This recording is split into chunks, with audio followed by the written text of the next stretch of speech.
pushing the boundaries of expectations, rewriting the rules of adventure are the reasons we get up in the morning. We share your hunger for a life without limits. Hello, KB. So glad to have you back with us today, where all of us are gracefully and beautifully transcending by rewilding into the greatest form of what we already are.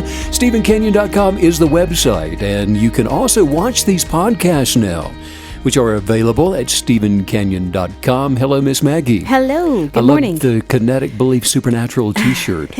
I can't stop wearing it. And those are available on our website They now, sure are. along with some other apparel. Yes. And some cool things. Some very cool hoodies, Kinetic Believe hoodies, and notebooks, all kinds of fun things. Going like hotcakes. Going like hotcakes. Whatever that means. Going like hotcakes. I guess at one time hotcakes were trending. But now it's the, what are those things that they're selling in Breckenridge where the line goes all the way down the street? Those aren't hotcakes, are they? No. What are those? They are crepes. Hot crepes? The line is so long. Going like hot crepes?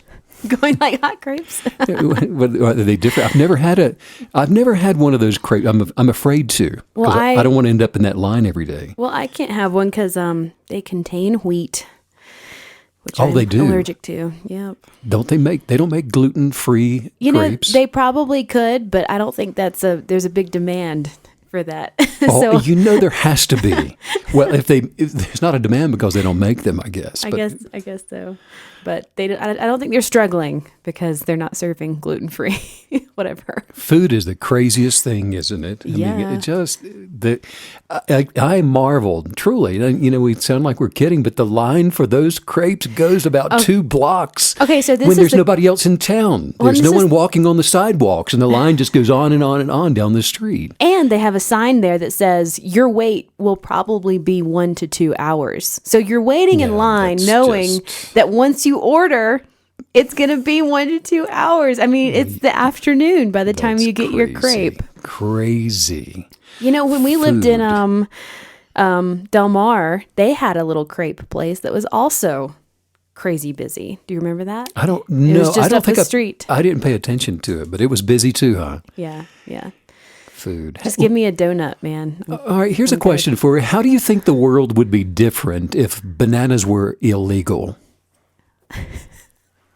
If they were illegal? Yeah. If it was against the law to have bananas, how do you think the world would be different? Not that different for me, because I don't really like bananas. What a question. What a weird question. Are they illegal I guess they're not illegal for animals. You obviously think of monkeys. Yeah, I mean, I guess. This is your question. I don't know. You don't know. But I'm just amazed at what food does or doesn't do for the masses. And I guess you could have speakeasy banana splits, right?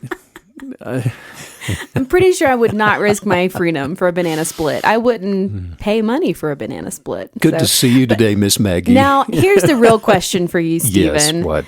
What if chocolate was illegal? Because you are a chocolate fiend, sir. I'd be on the run. I would. You're an outlaw now. Yeah, I would probably trade everything in for a motorcycle and just keep rolling. I don't know. You'd probably be like the biggest black market chocolate dealer. If you want chocolate, I can tell you where to get it. That's true. There's this guy on a motorcycle. But food's a powerful thing. Yeah. Some people identify with love as being a very basic human characteristic. And I think that there's probably nothing more universal than food is, in the same way that love is. It's a very universal, it's totally universal, right? Strong emotion. Yes. And a lot of people identify with love as being so basic, and I'm speaking more now with kinetic believers, that it's something that only spiritual kinetic believers must meditate on when they are first learning how to manifest. And I want to talk about this for a minute, because they might consider things like, well, one of the most powerful uses of kinetic belief is to attract money because it works. And we teach that. And most of the KBs are being very successful at attracting money into their lives. But they'll consider things like attracting money or healing their bodies or healing other people's bodies or attracting the wisdom of intuition, which is a very real and practical use of kinetic belief. Guidance. relationships, the manifestation of abundance, as being more relevant to the more mature kinetic believer and less relevant to those that are just getting started, for example.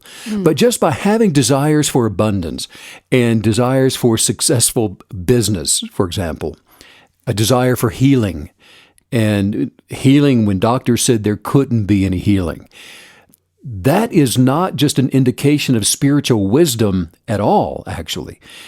A kinetic believer actually measures the progress of their awakening by looking at the way that we love one another. And this is fundamental to your success, regardless of whatever it is that you're wanting to use or are using kinetic belief for.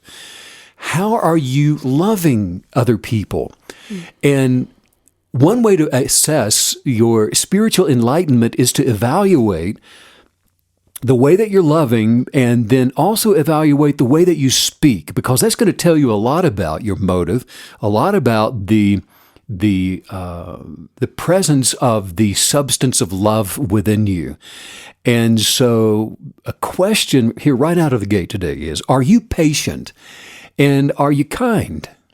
When you talk to other people, are you patient and kind and with your life partner or your spouse, your children, or those that you work with? Wow.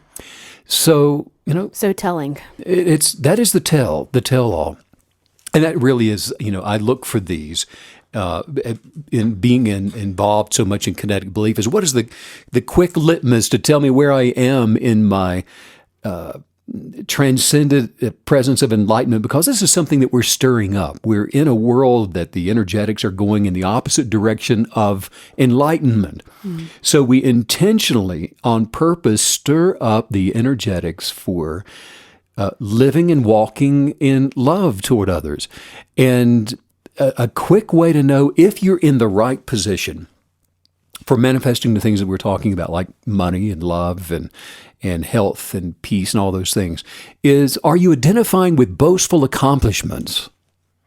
Or are you proud about your abilities while you're comparing yourself with other people? Even just by having those thoughts of comparisons about you being better than somebody else. Well, I don't mind going to the office every day because I'm killing it in sales and they all suck. Well, that is a red flag. That, maybe you are killing it in sales, and congratulations, but you're friendless. You've got the wrong frame of thought processes here. Well, and I'm wondering if what you're talking about is our valuation system of people, of life, of just the things around us, because it is always sort of fascinating. What do we put value on, and what? Because, for example, I find kindness to be so simple, and yet so sometimes it can be very rare, and it's something that's missing in your life, and so it's very valuable. If it's missing in your life, it's valuable, and most of the time when it's missing in someone's life, they really don't even know where to go get it. Right. How do you become something that you are not operating in? You're habitually unkind, and it's like a foreign language to this person. So, wow. And look at how you're speaking to other people. Do you speak harshly to other people rather you think they deserve it or not?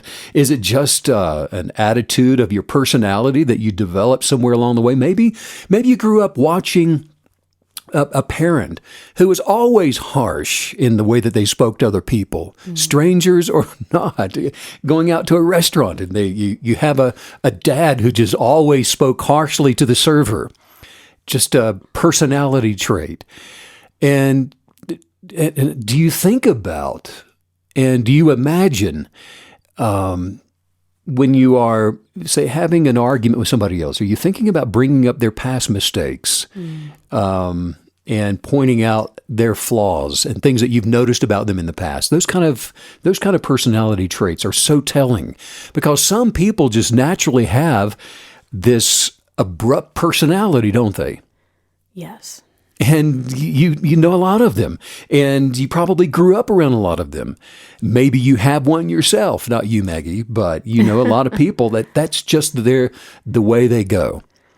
Yeah, I grew up with a grandma that we would go visit. We would see her not that often, but we'd go visit her like you do your grandparents on occasion. And every time that we would be leaving her house, she would stand out in the front yard, and I'm not kidding you, she'd stand out there and lovingly give us the middle finger as we drove away. And it was nothing we did or didn't do, but it was just a personality trait. And she was up in the country, and that's just the way that they did things. Oh my goodness! And a lot of people they're harsh with other people, and they think that it's okay to hurt their feelings, and they'll just say things like, "Well, I can't help it. That's just the way I am. I don't sugarcoat things, honey. I don't do that, and I'm going to tell it like it is. And if people get offended, well, that's their problem." Jeez.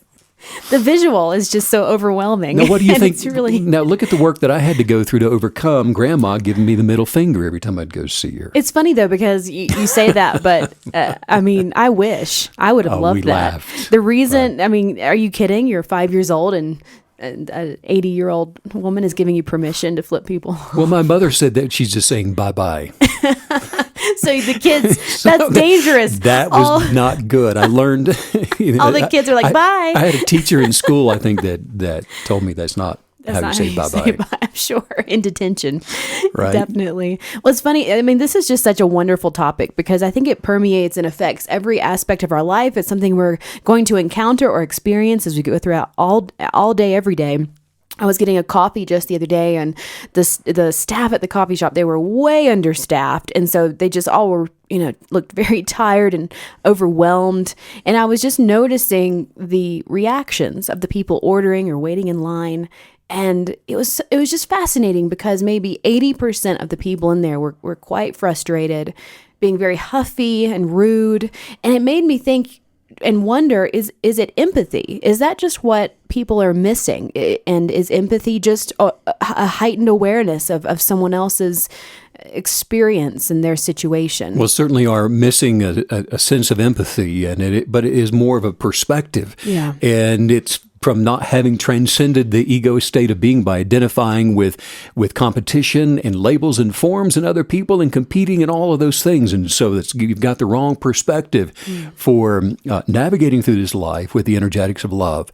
But all of that kind of mindfulness is what we're talking about, is the unawakened state of being.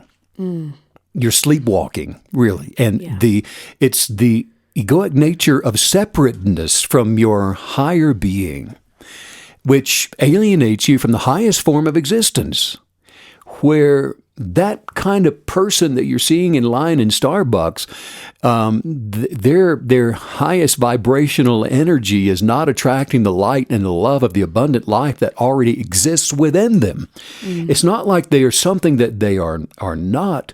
They're just not allowing what they are to transcend, to take the first place driver's seat of being the one that is controlling their life. I think it's fascinating that when we are, like you said, that's a great way to remember that, sleepwalking, we're not awakened, that the default of that is the negative, is to not be empathetic. No one's walking around with the default of happiness and joy and empathy and love. Very few. That is a measure of faith, a measure of belief that very few actually are naturally inclined to. This takes work. You've got to work on yourself, and you stir yourself up in these energetics by mindfully journaling and writing down, as the architect of your life, the blueprint for who you imagine to be, going back to your genius of purpose. Look, the universe is obedient to expand those who authentically, kinetically believe to love themselves. And to honor in the essence of unconditional love all of the life that is around them.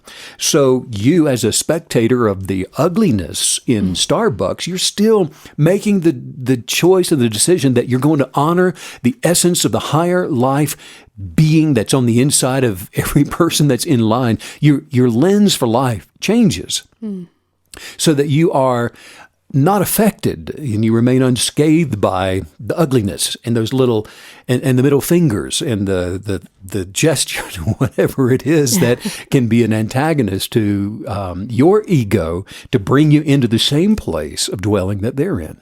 Is kindness a fruit of being a kinetic believer, or is it something that we're consciously acting on in belief? Well, kindness is a fruit of love. And love is something that a kinetic believer intentionally stirs up. It's in your higher being. The essence of your higher being is kind because the architect of nature is kind.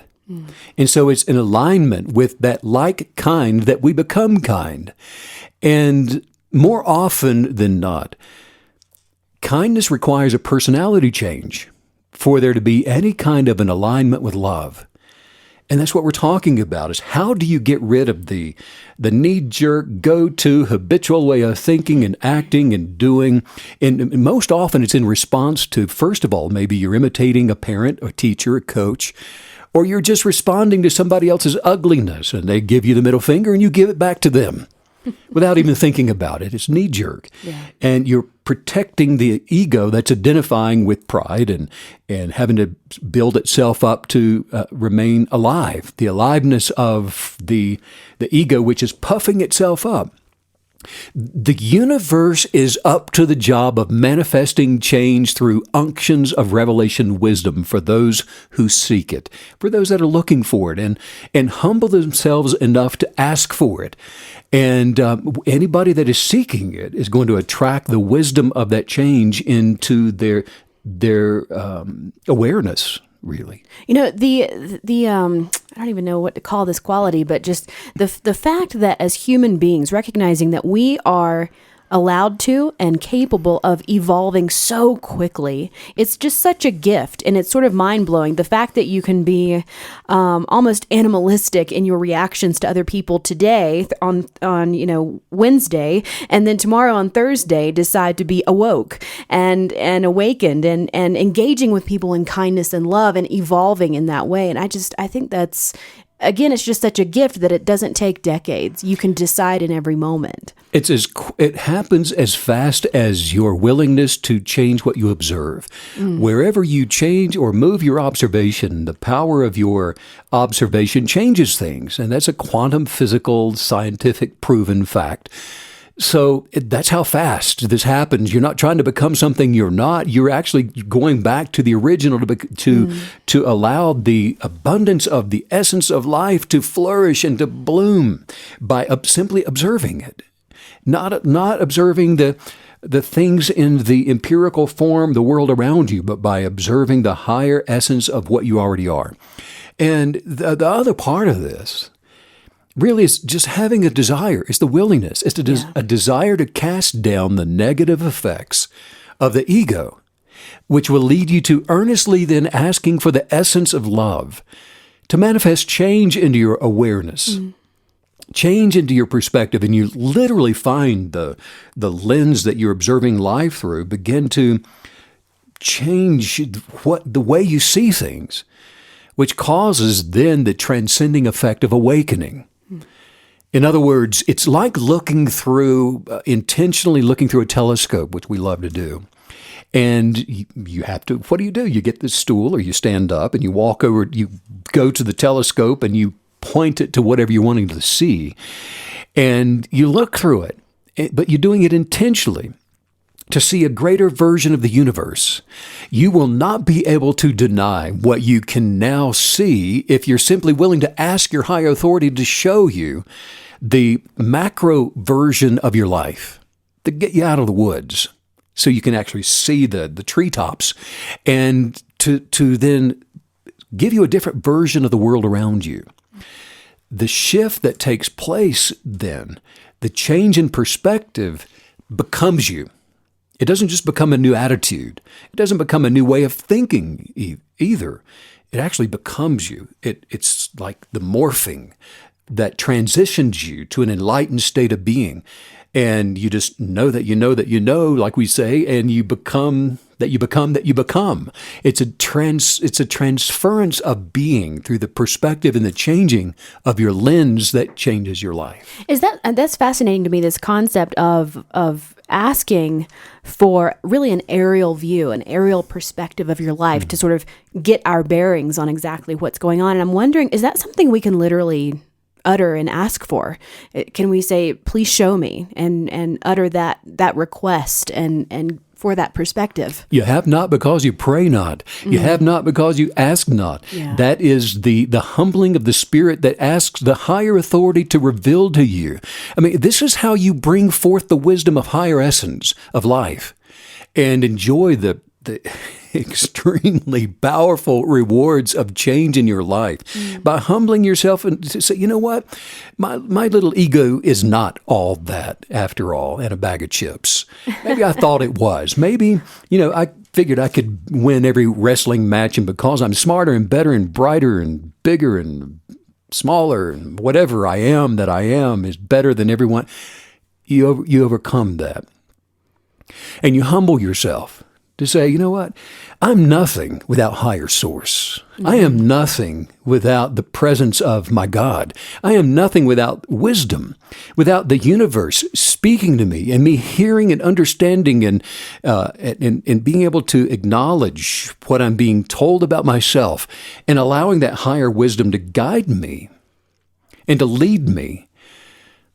And it's through the humility of the prayer and the asking that, my goodness, you begin to step into the authority and the dominion of who you are and whose you are, and you begin to attract the life that you imagine to attract. Anything that you can think of or desire is yours to manifest if you will properly position yourself in this universe in the position that you were created to inhabit. I feel like you're giving us a really powerful look in on first steps to becoming a kinetic believer, engaging with kinetic believe.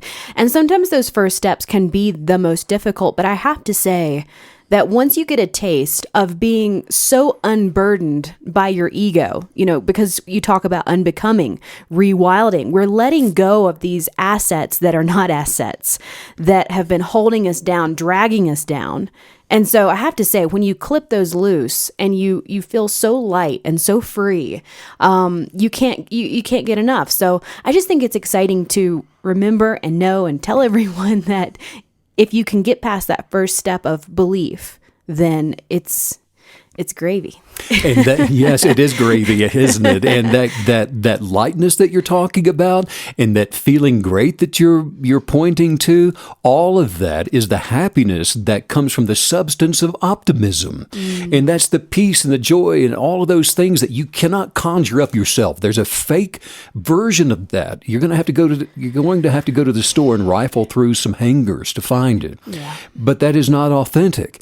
The authenticity that you're talking about comes from the proper positioning of your awareness in this life, your empowerment to attract and manifest anything that you can think of. It is always going to be demonstrated in the way that you are thinking about things, the way that you've transcended the ego, and the quick tell is always going to be the way that you're talking. Yeah. In the way that you speak to people, the way that you talk to the barista when you order your coffee at the drive-thru or in person or on the phone or to strangers or to your mother or lover, whoever it is.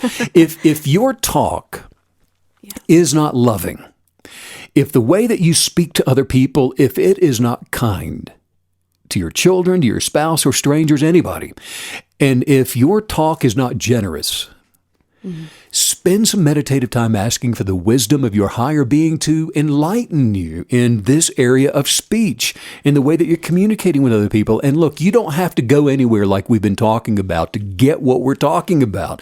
You don't have to become something that you're not. That's the beauty of rewilding yourself to your original being. The essence of your higher being is ensconced in the energetics of love. It's the cocoon of you. And it's already in you. And you will be left with the purity of the substance of love which is already within you when you begin casting down all of this negative imaginations and the negative thinking.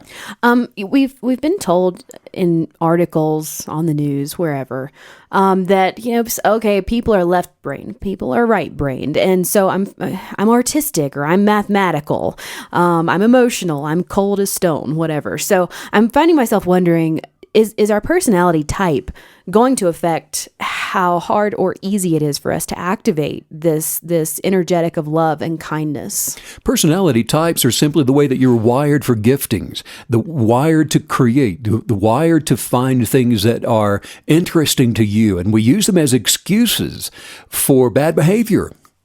When that's all they are is excuses. It's no more difficult for one person to be their original self than it is for another. Wow, that's beautiful. And everything with your higher being, it always comes down to original source, your creator creating you with aptitudes for creativity, which are beautiful and wonderful things. It's the ego being used as a tool for creation. But that is certainly not an excuse for bad behavior. Yeah. And being a brat about you. What was I going to ask? That was funny. Being a brat about you.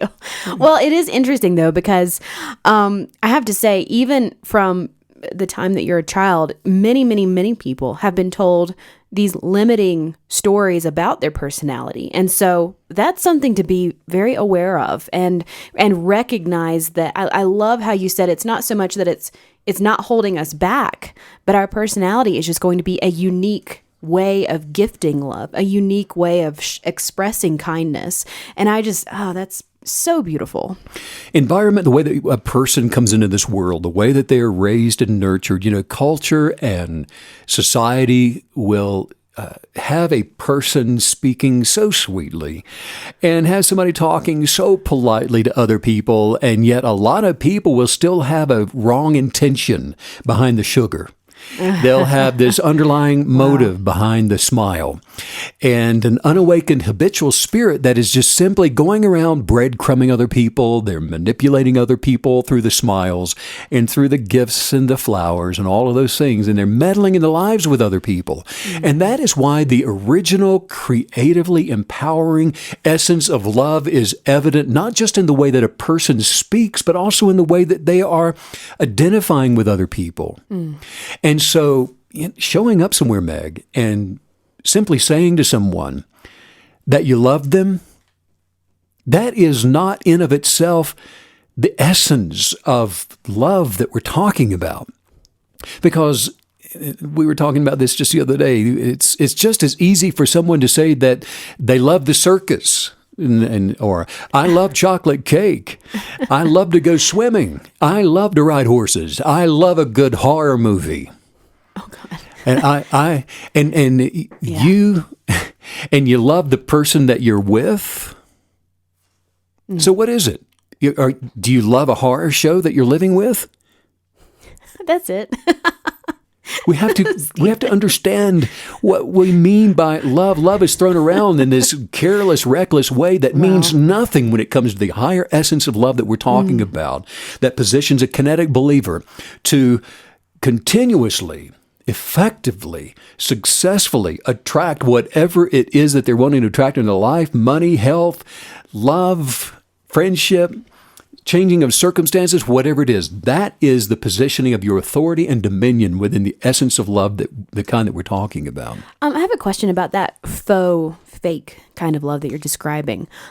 Is that, and maybe we don't need to understand it, maybe we shouldn't understand it, but I'm just curious, is it always rooted in fear? Fear of who you really are, fear of what people might find if you're exposed, if they see beneath the shiny veneer. I'm just sort of wondering what is that even rooted in, and maybe we don't need to know. Typically, it is rooted in a form of manipulation, which goes down, and it's a longer route, and it's kind of like the aspen. Maybe you'll have to travel a couple of miles to find the actual placement of the root. But yes, everything that is not rooted in the essence and purity of love is eventually rooted in some kind of fear. Mm-hmm. And manipulation is, I've got to be in control of the outcome of my day, or it's not going to come out like I want it to be, which is a fear. So I'm going to meddle, and I'm going to manipulate, and I'm going to say, I love you, I love you, I love you to all of these people in hopes that I get my way. And that is a form of fear. I have a question about that. So when we are, because that is a very human thing to want to manipulate the outcome of even a small situation, something even tiny or huge.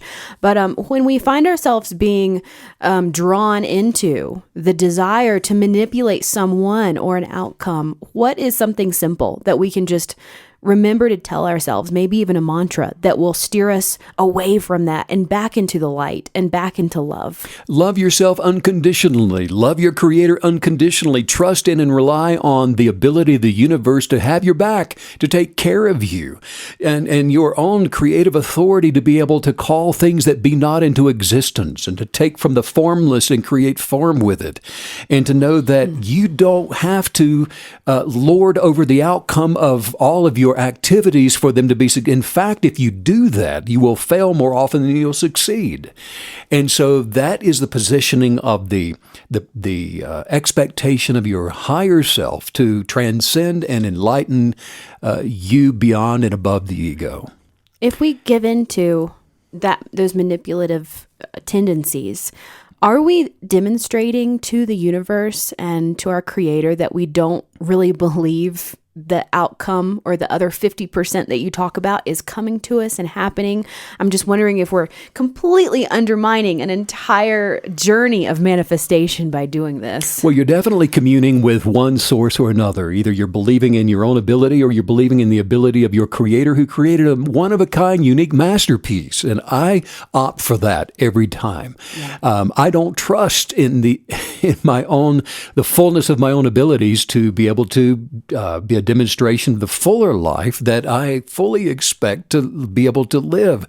And it's through the lens of quantum physics, through the lens of religion, through the lens of philosophy, through the lens into the cosmos of what can be and what is, and the higher wisdom that comes from knowing that we are spiritual beings having a natural experience, and the purpose of us all being here, operating from our genius of purpose, is to make choices, to decide what are you going to align with. Are you going to trust the one that created you, or are you going to trust in your own weaker abilities? No, the kind of love that is authentically the essence of your higher being, the creative love that uniquely and beautifully adorned you with the lifeblood of a one-of-a-kind masterpiece that has the authority within you, the dominion within you, to be able to attract and manifest whatever you kinetically believe to receive into your life, is never, ever going to be envious of other people.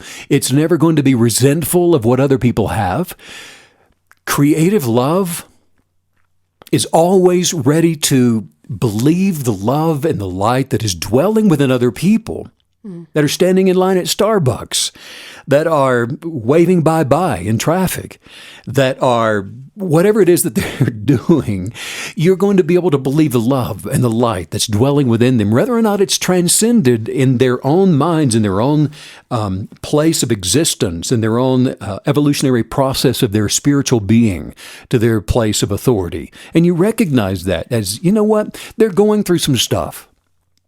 They haven't perhaps transcended or become as enlightened as you, and that is okay, because there is a process to the spiritual evolution of not only the individual but also the collective. That's something I would just want to write on my arm or make another t-shirt or something. Believe the love. I want to carry that with me through all day, every day, because it's so expansive. It covers any topic that you could possibly imagine when it comes to kinetic belief. Believe the love. Go into your day and you just step forth into this journey believing all the love. That's a mouthful, isn't it? Oh, it's to huge. say I believe the love, you're just saying that I believe in the manifesting power of love. And I believe that love always hopes for and it always expects the best. So I'm expecting the best. I'm believing for what I hope for. And I'm adhering to it and relying on it as that being my reality. That's my lens for living. Because I know that all things are advancing toward perfected completion, and knowing that the best is always yet to come, that's believing the love, isn't it? Yes. You know, the power of the essence of creative love, it never caves in when you believe it. Right. It never quits when you believe it. And then it is the kinetic energetics of your patient action And I love that. There's patience in action, which is just it's passively, gratefully expectant, isn't it? Mm-hmm. It's the high vibrational placeholder that authorizes the universe to establish what it is that you're believing for in your stance of believing the love. You just mentioned patience. And so I want to make sure that all of the KBs listening know that we just put up a new blog on the website, and it's very in-depth. It goes into patience, how to maintain it, even some myths that we've been told about patience to overcome. And then it also has a wonderful video that you created about patience there. So if you haven't already, make sure you go to the website and check that out. It's incredibly helpful. Well, here's what we're doing as a way of life when we are believing the love, because love embraces truth, and it comes from beneath the egoic mind, and it is powerfully creative from your authentic nature, the person of you that is eternal, where there is no identification with labels and forms and competitiveness and all that stuff.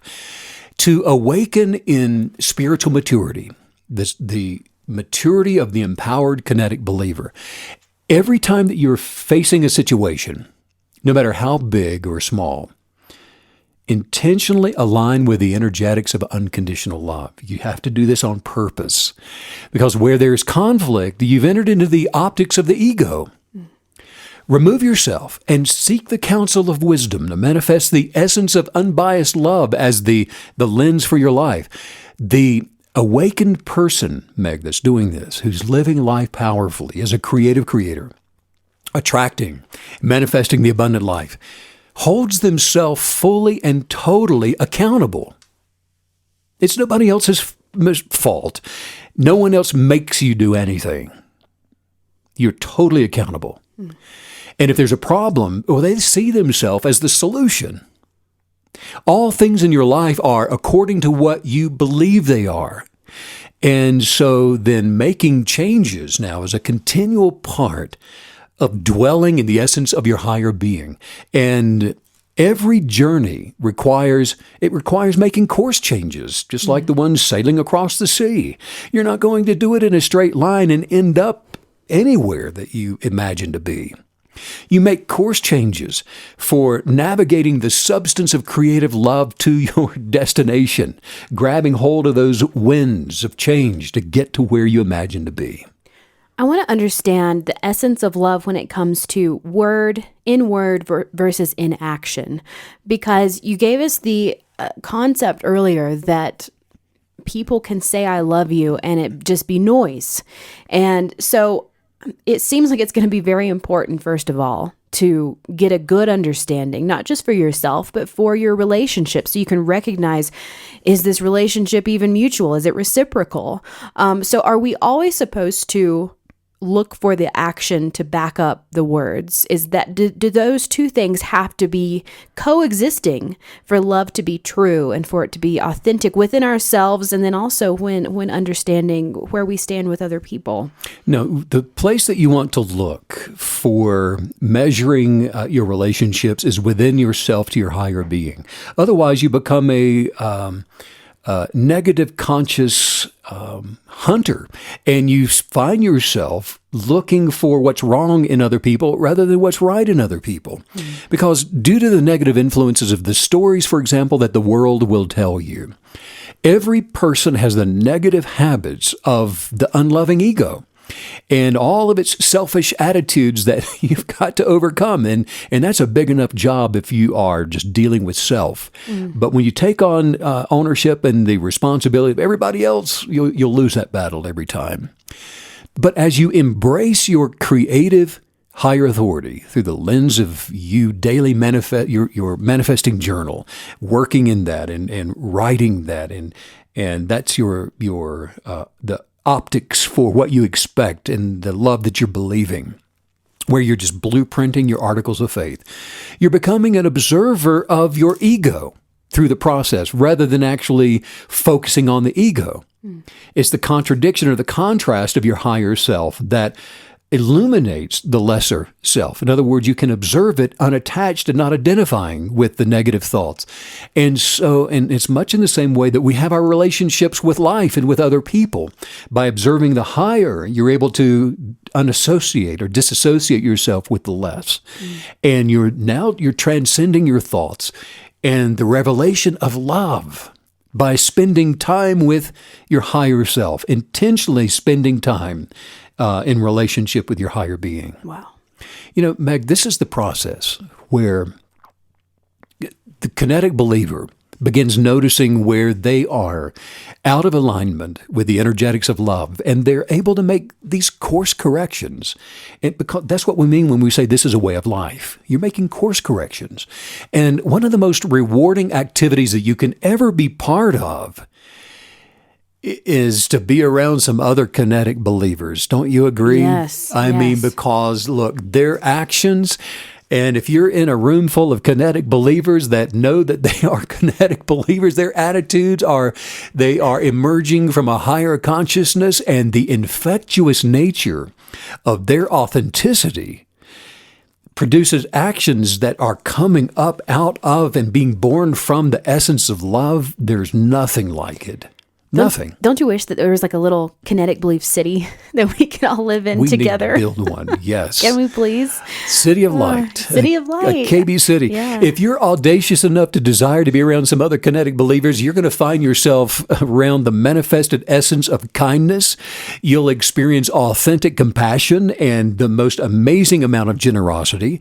You will be encircled by encouragers who are genuinely optimistic in their happiness, and they're hopeful in their gratitude, and the purity of the purity of the creative love is awe-inspiring by the uniqueness of other people, not the commonality, but the uniqueness of what's dwelling in each person. And there's always a desire to help. There's no condemnation within the oneness of love that's present there, and it forgives the lower state of the ego because it's not attached to it. And it sees what it is. It's easy to forgive something that you're not, and forgive it for doing what it does. That's just what it does. You forgive a baby for crying because babies cry. And while forgiving the higher essence of being unattached from all of that within all others, it's the divinity of this kind of love that it's never self-seeking, in that it doesn't have to take or compete to create something, and it actually gives of its virtue. There's an essence that we're sharing and giving. You're sharing the light. You're sharing the love everywhere you go. And when you do this, see, the KB recognizes that through that process of enabling others to commune with what we have, we actually expand. And we are actually growing and developing to become more through the process. And that's just transcending the higher consciousness. I have such a warm, cozy, hopeful sensation right now that everything you're giving us in today's podcast, I can sort of pack it up and just carry it with me all day, every day, because and it is a carrying with you, isn't it? This awareness. We can put it on. We can keep it with us. It's the thing that, because our life is made up of these moments. Our life is made up of coffee shop stops and trips to, the bulk store where we buy too much toilet paper or whatever. But that is life, these experiences, these interactions, and being equipped to nail every one of them and to do it in love and to do it with an aggressive kinetic belief love, that is fundamentally going to change our earthly life experience. Being equipped changes everything, doesn't it? Yes. And that's why you stir yourself up, and I do this before I get out of bed, and I know you do every single morning. And so when we get up, we've got a bounce in our step, and our head is held high, even though we may not feel energetically like it yet. But our expectations are in alignment with our higher self. And so we're transcending higher consciousness, which means that we realize from the very moment we start our day that all of our needs are met according to the vast riches of the universe. And so we're no longer being led around throughout our day by negative feelings and negative emotions because as KBs, we realize that to believe the negative is to be a manifestation of negative circumstances and sickness in the body and lack and brokenness and fear of all kinds, negative reasonings and arguments and all of that stuff. But the habitual patterns of living according to the dictates of the ego, it's so easy to slip back into that because you've been practiced in it. It's an easy thing to mindlessly just fall into at any time. So let every single day begin with the intentional stirring of the higher essence of your being. Keep that journal by your bed. If you got to remind yourself of who you are and what your genius of purpose is, open it up and remind yourself. Because your creative love transcends by casting down what you've negatively identified with, by prayerfully asking wisdom to reveal the higher purpose also of other people. I don't care how badly they're behaving. Ask wisdom to reveal their higher purpose to you, who are also spiritually, they're just evolving to become perfectly advanced mind, body, and soul, just like you are. Victor Hugo wrote in Les Mis, he said, to love or have loved, that is enough. Ask nothing further. There is no other pearl to be found in the dark folds of life. That's it. That is the ultimate. The higher essence of you is born of the being of love. If you will go there to see, if you will pray for it, love will take over your life, and you just want to share your light and your love everywhere you go. Let's work on some highest viewpoints. Yes. Get ourselves even more stirred up. Just say this, say, I'm attracting and exuding joy. I'm attracting and exuding joy. I'm flowing with the positive energetics of love. I'm flowing with the positive energetics of love. I am radiating positivity.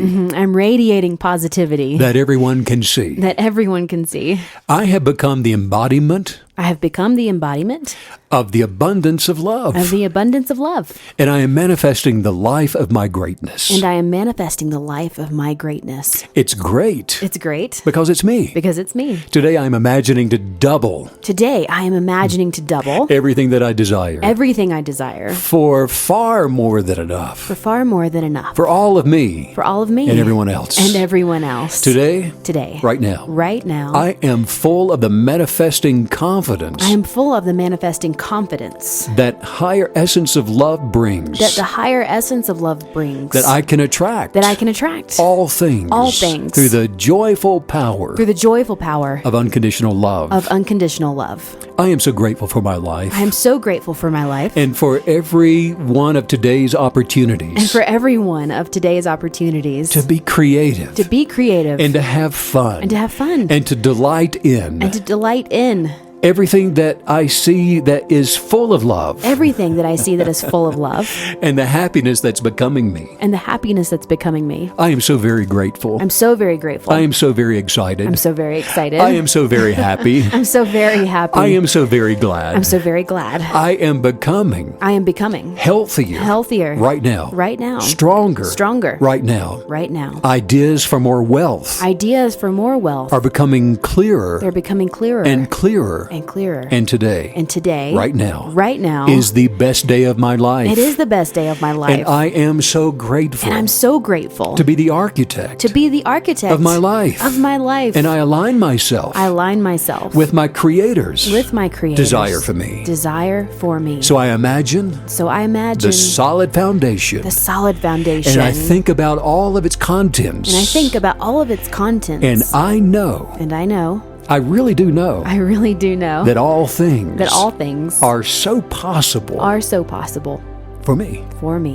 Wow, what an empowering and love-filled podcast this has been today. And make sure you share the love. Share this podcast with someone that you know needs the encouragement, needs the positivity in their life. It's as easy as turning it on and listening. And actually, we're going to be posting, very cool, a QR code on Instagram, on Facebook, on the website, so that you can save it to your phone and easily share the podcast with anyone you meet or encounter, which is very exciting. Make sure you visit StephenCanyon.com to check out the 100-day guided journal that we mentioned in this podcast. Follow Stephen on Instagram at Stephen Canyon. And if you have not already, if you're in the United States, make sure you text the word kinetic to 844-844-0049. And if you'd like to see us doing these podcasts, you could now go to StephenCanyon.com and watch the video. Yes, and to make sure you don't miss one video, subscribe to Stephen's YouTube channel. That's it. And from my heart, and I do mean this, and I know Maggie does too, sending out so much love and so much light to all you KB creatives all around the world. Yeah, and thanks as usual, Steve, for all the love and all the wisdom. Bye.